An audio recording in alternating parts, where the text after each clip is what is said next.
Maestra di 56 anni morta di infarto, insegnava alla primaria di Lentiai. Borgo Valbellunno in lutto per Cinzia Pison, il malore l'ha stroncata sabato, inutili i soccorsi. Apriamo con questa notizia la rassegna stampa di oggi, lunedì 1 dicembre. Siamo sul Corriere delle Alpi, purtroppo affrontiamo una tragedia. Un malore improvviso ma devastante e fatale. Cinzia Pison, la maestra Cinzia delle elementari di Lentiai, è mancata sabato sera. Non c'è stato nulla da fare. Un infarto sarebbe all'origine della morte della donna e a nulla è valsa la corsa in ospedale a bordo dell'ambulanza per salvarla l'altro giorno. Un decesso che ha scioccato tutta la comunità di Borgo Valbelluna, non solo quella lentiaiese e legata al mondo della scuola. Cinzia Pison, classe 1969, dunque 56enne, era originaria di Ponte nelle Alpi, dove vive ancora la sua famiglia. I genitori e le altre due sorelle, Gina e Vania, il fratello Claudio, era residente a Lentiai da tanto tempo con i suoi 3 figli grandi. La 56enne ha lasciato un vuoto nella famiglia e nella comunità. La notizia della sua improvvisa scomparsa è stata pressoché incomprensibile per tutti. A scuola insegnava inglese, le elementari del comprensivo di Borgo Valbelluna erano il suo luogo prediletto, con i bambini delle classi che portava ovunque sulla base dei progetti scolastici. Prima di approdare nel paese della Valbelluna aveva insegnato anche a Longarone, una persona sempre socievole e con un passato anche negli scout di Polpette Ponte nell'età giovanile. Un duro colpo inaspettato, quello subito. Una persona ben voluta e molto stimata, una bravissima insegnante, riconta il sindaco di Borgo Valbelluna Stefano Cesa, anche lui colto di sorpresa dalla brutta notizia. I funerali probabilmente saranno celebrati domani in paese. Cambiamo argomento, torniamo indietro, rimaniamo qui sul Corriere delle Alpi.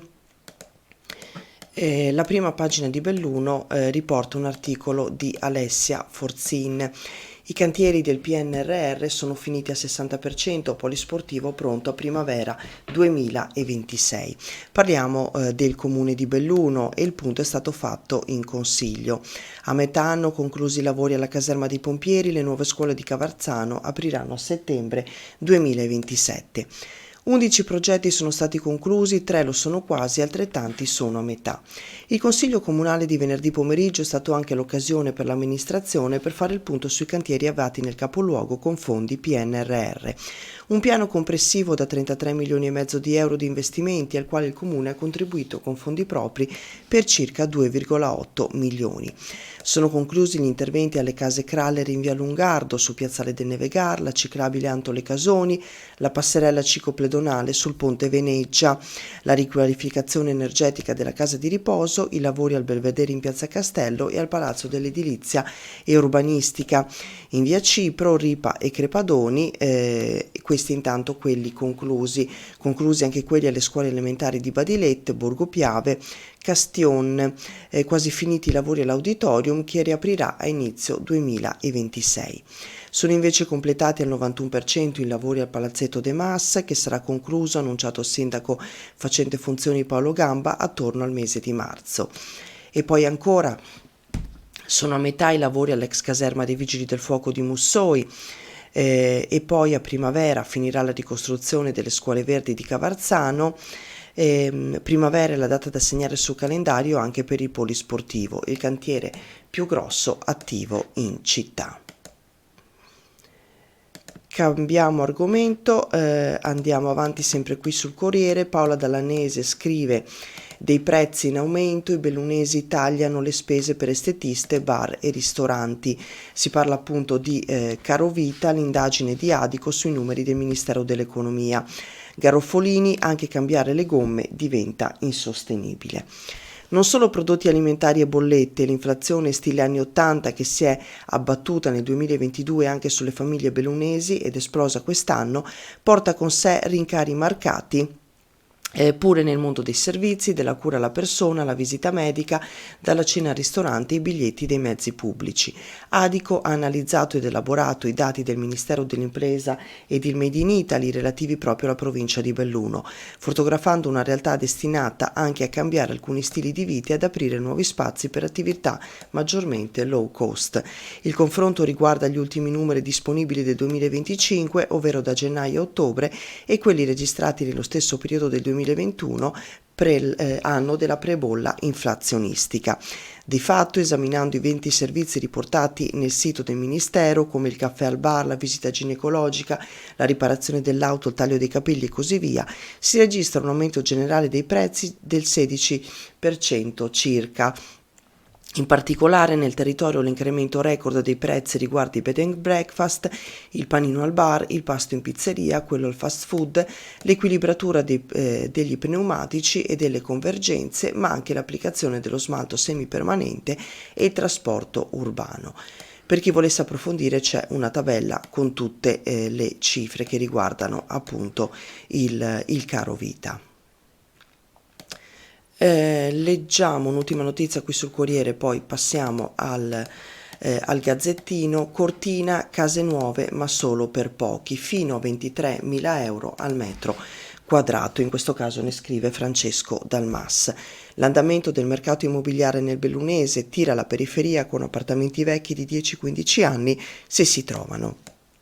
Tutta la verità sul mercato immobiliare nel bellunese, il post-Covid e il post-candidatura olimpica hanno determinato sicuramente un boom di compravendite a Cortina, ma non solo, anche nel resto della provincia. Da qualche mese però il mercato sta registrando un rallentamento, anzi in alcune situazioni territoriali sembra essersi fermato. L'analisi è di Sebastiano Somacal, che da qualche settimana è subentrato a Giuliano Dalmagro alla presidenza provinciale della FIAP, la federazione che raggruppa 53 agenzie immobiliari del bellunese. E appunto, come dicevamo, i prezzi sono aumentati, per quanto basta allontanarsi una manciata di chilometri da Cortina. Intanto a Cortina diciamo che un appartamento nuovo arriva a costare perfino 23.000 euro al metro quadrato e allontanandosi si parla di 4-5.000 euro al metro quadrato. Attenzione però, avverte Somacal, questo mercato lo troviamo sulla carta, nel fatto però adesso è completamente fermo.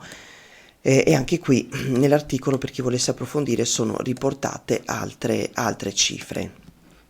Spostiamoci ora al Gazzettino, dove il titolo in prima pagina parla dei risultati delle elezioni regionali e il titolone dice: Belluno rischia di perdere l'assessore. Nel totonomi della giunta Stefani in calo le quotazioni di Bond, Caligaro possibile sorpresa. Dal ben il Jolly. Ed ecco qui, regione, Belluno rischia 0 assessori, tante variabili in campo, ma il caso di peso politico di De Carlo potrebbe lasciar fuori dalla giunta Stefani sia Bond sia Calligaro. In rampa di lancio Giuseppe Dalben, ormai bellunese d'adozione, l'attuale commissario dell'Us Dolomiti verso la delega alla sanità. O tutto o niente, si legge nell'articolo di Damiano Tormen.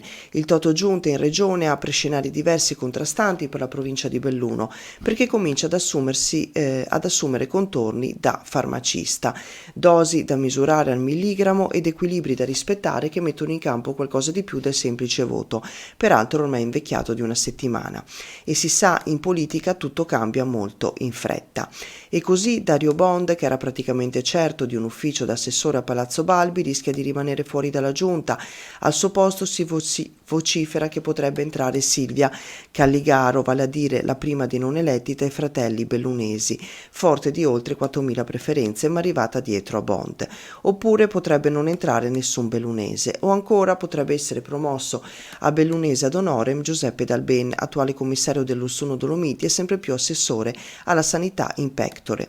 Una figura tecnica, non politica, che a Belluno lavora ormai da anni e conosce sindaci, amministratori e dinamiche della provincia dolomitica. Chi la spunterà dipenderà dalle dosi, appunto, dose che ad oggi devono tener conto di almeno 2 variabili, quella delle correnti e quella delle cosiddette quote rosa, senza contare la variabile De Carlo, perché ad oggi il peso decisionale del coordinatore regionale del partito è dato in forte calo. Quindi questa la situazione, forse solo una sensazione, ma la presenza sempre più rarefatta di De Carlo è un segnale. Il senatore bellunese potrebbe essere individuato quale capo espiatorio e perdere l'incarico di coordinatore regionale di Fratelli d'Italia, in condizionale sempre più solido se, come pare, De Carlo non dovesse essere presente al tavolo romano che questa settimana vedrà Giorgia Meloni e il neogovernatore Stefani discutere i nomi della giunta veneta. Continuiamo, andiamo a leggere altre notizie. Anche qui addio alla maestra Cinzia Pison, come leggevamo prima, morta a soli 56 anni. E leggiamo una notizia che riguarda Feltre nell'articolo di Alessia Dallò e poi chiudiamo. Lavori alla chiesa di Villabruna ormai terminati, comunità in festa. I 70.000 euro necessari sono arrivati dalla CEI e da alcune realtà locali. Comunità in festa a Villabruna, conclusi i lavori straordinari sulla chiesa di San Giorgio Martire. Ieri nella frazione feltrina di Villabruna la comunità si è ritrovata al termine della messa domenicale per un momento di bilancio e condivisione di un anno intenso, segnato soprattutto dai lavori straordinari che hanno interessato la chiesa di San Giorgio Martire. Un'occasione partecipata e sentita, durante la quale è stato fatto anche un annuncio pubblico riguardo alla conclusione dell'importante intervento di restauro. Dal 1 maggio alla metà di luglio la chiesa è stata infatti oggetto di un intervento radicale, il manto di copertura è stato completamente rifatto, il tetto rinnovato sostituendo coppi e travetti. Un'opera complessa resa possibile soprattutto grazie al contributo della Conferenza Episcopale Italiana, della CEI, che praticamente ricava queste somme di denaro dal contributo dell'8 per 1000 e fa dei bandi specifici anche a cui anche appunto la comunità di Villabruna come piccola realtà ha partecipato. Sono stati ricordati anche gli altri aiuti ricevuti. Per chi volesse approfondire c'è tutto qui nell'articolo a firma di Alessia Dallò. Con questa notizia andiamo a chiudere la rassegna stampa di oggi. A tutti come sempre grazie per l'ascolto e un buon inizio settimana. Grazie ancora e a prestissimo.